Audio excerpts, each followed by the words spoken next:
میں justice doctor Rana محمد شمیم، سابق chief جج supreme applet court of Gilgit Baltistan, 31 اگست 2015 تا 30 اگست 2018 حلفیہ بیان دیتا ہوں کہ نمبر 1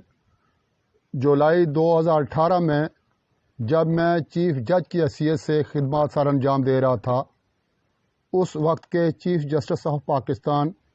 میاں ثاقب نثار تعطیلات کے سلسلے میں اپنی فیملی کے 27 افراد کے ہمراہ گلگت آئے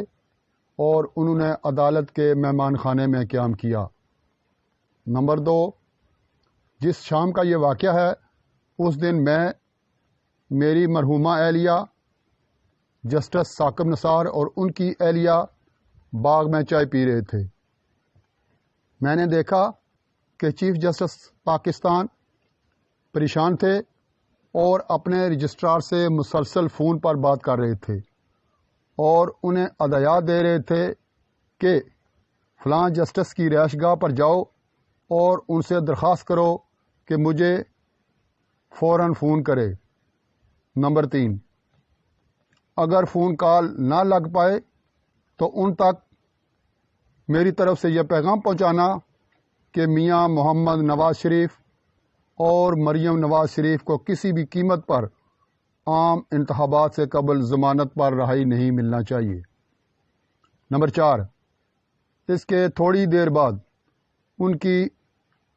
مذکورہ جسٹس سے فون پر بات چیت ہو گئی اور انہوں نے اسے بتایا کہ میاں محمد نواز شریف اور مریم نواز شریف عام انتخابات کے انعقاد تک جیل میں رہنا چاہیے۔ دوسری طرف سے یقین دہانی ملنے پر وہ پرسکون ہو گئے اور خوشی سے چائے کا ایک اور کپ مانگا۔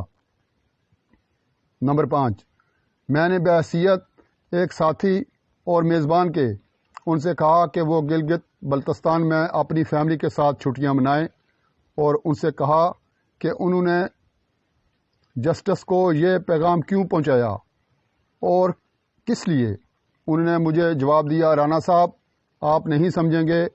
آپ اس بات کو یوں سمجھیں کہ جیسے آپ نے کچھ سنا ہی نہیں۔ میں نے انہیں اپنی مرحومہ اہلیہ اور ان کی اہلیہ کے روبرو کہا کہ میاں محمد نواز شریف کو غلطی سے پھنسایا گیا ہے